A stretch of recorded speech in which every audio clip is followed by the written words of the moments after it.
Christy. I'm from Bushveld Bees, and today I'm here to tell you a little bit about beekeeping and how you can get involved in beekeeping. First of all, beekeeping is basically the keeping of bees in a registered box, either a Langstroth box or in a top bar hive. And we manage those hives for various reasons, either for pollination services or else to produce honey. We like to encourage people to also plant food for bees if you are planning to keep them in your garden or wherever on your farm or what have you. Um, you can do beekeeping either on a farm or even in an urban area, which is something that many people don't know. You'll need to check your bylaws in your specific area, but many of them do allow for beekeeping. So also we often encourage people who want to do urban beekeeping to just chat to your neighbors before you bring bees onto your property, and give them a jar of honey every now and then to keep them happy. Beekeeping can be done by anybody, old or young.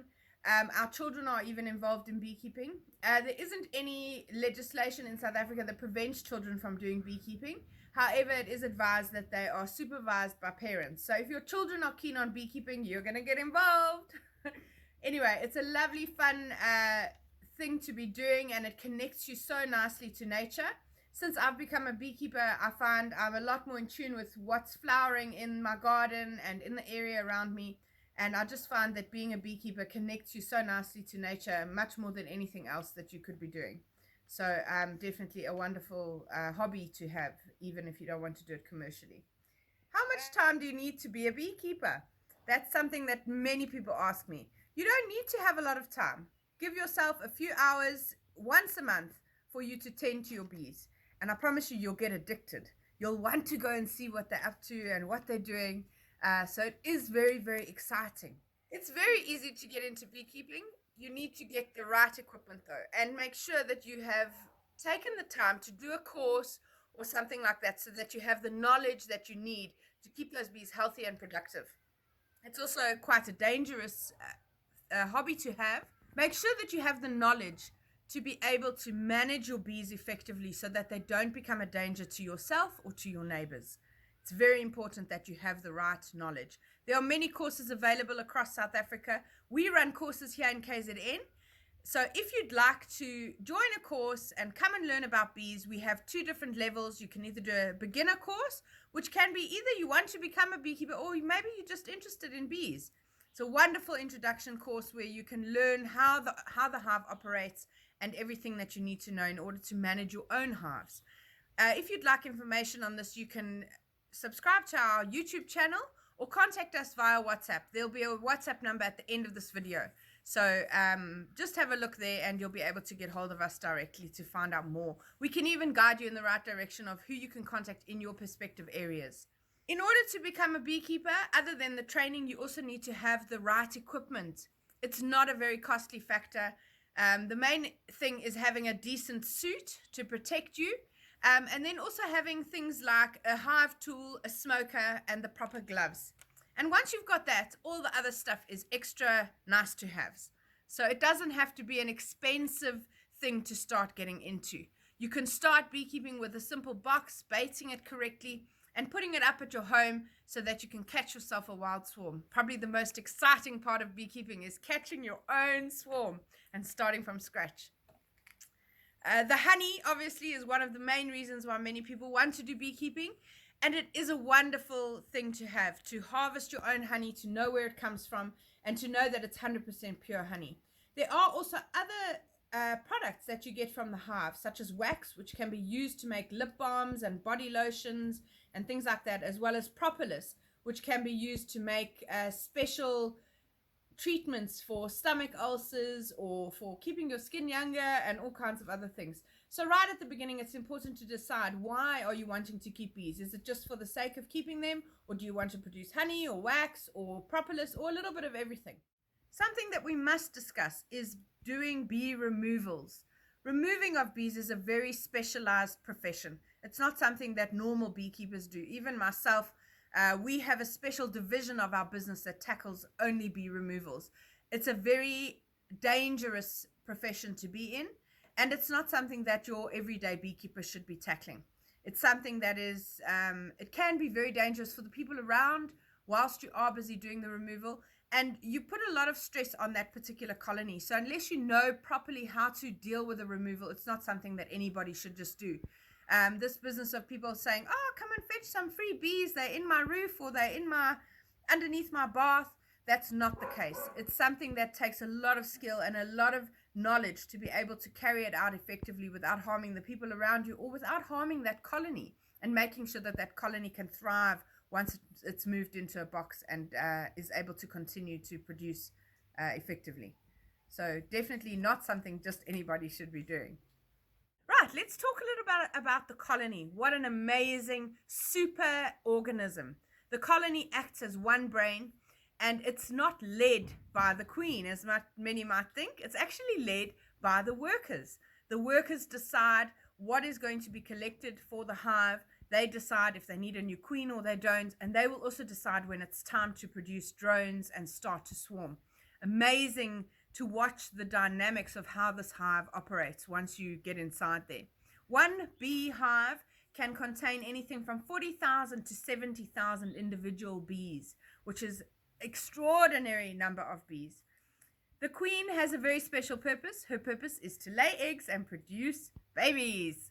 That is her only job, but it's a very important one. She gets looked after very well by the workers, being fed royal jelly and honey to keep her healthy. They groom her, and she is seen a little bit as a celebrity in the hive. Whenever she walks by, every worker will try and touch her and be like, oh, Queenie, you're so beautiful. So a wonderful thing to see in the hive. She's much larger than any of the other bees and has a very enlarged, pointy abdomen. So quite an easy thing to spot in the hive if you know exactly what you're looking for. The next thing that we've got is the drones. The drones are the male bees. I often say they're a little bit like loafers. They don't do very much in the hive. They consume a lot of the honey in the hive. So as soon as there's a pressure in the hive, if there's a cold front or something like that moves in, they will be the first ones to be thrown out because they're not helping to give anything into the hive. They are usually produced at certain times of the year when the hive is getting ready to split, which is what causes swarming. We'll get to that in a few minutes. Right, now onto the worker bee. Very important in the colony, but she's never seen as an individual. She's part of one big working force. So the worker bee has many jobs throughout her lifespan. She starts off when she's first hatched as a cleaner. The first job she'll have is to clean out her cell, which she hatches from. Once she's cleaned that, she continues to clean other parts of the hive. Bees are extremely clean insects. They don't defecate inside their hive. They do all of that outside. And any debris or any foreign objects that are inside the hive are cleaned out regularly. Once she's been a cleaner, she then gets promoted to nurse bee. That's when she has the responsibility of looking after the larvae inside the cells, making sure they're fed with pollen and any nectar if they need it. After that, she gets promoted to like a chief nurse bee. By that stage, the glands on the sides of their heads that produce the royal jelly are well developed, and they are able to produce the royal jelly and feed it to a newly hatched egg, as well as to the queen. Her next job will be the builder. By this stage, the bee has wax glands, which are now well developed, 8 of them, which run down the sides of its abdomen.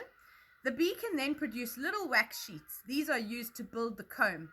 The bees hang from one another, and we call this festooning. It's like a scaffolding that they create so that they can build perpendicular to the ground, making it nice and straight comb every time.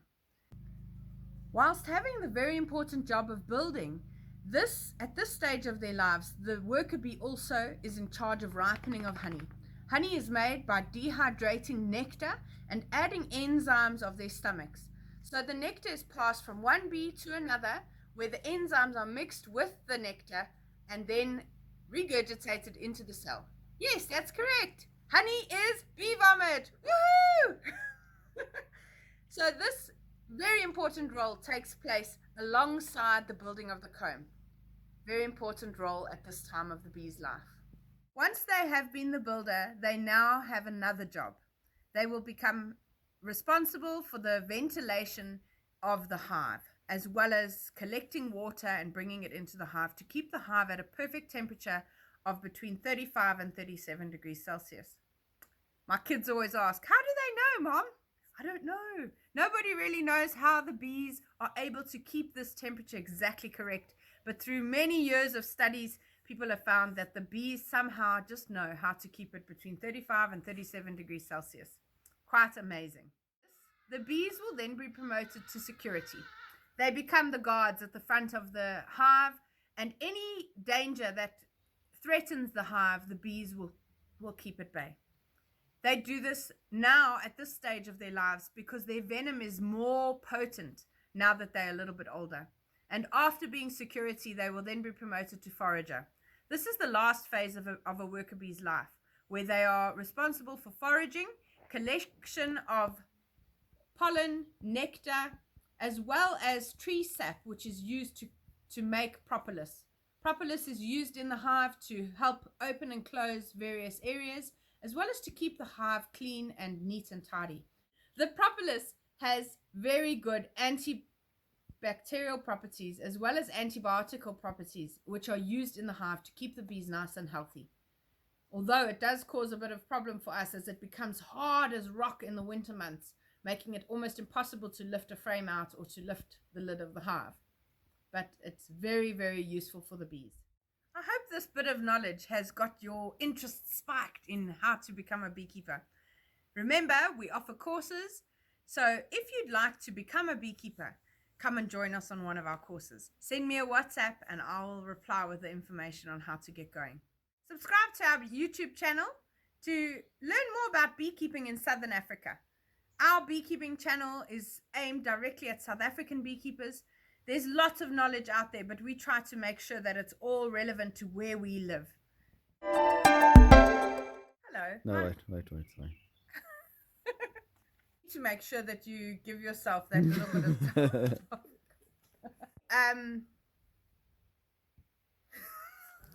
Carry on. What I'm doing now.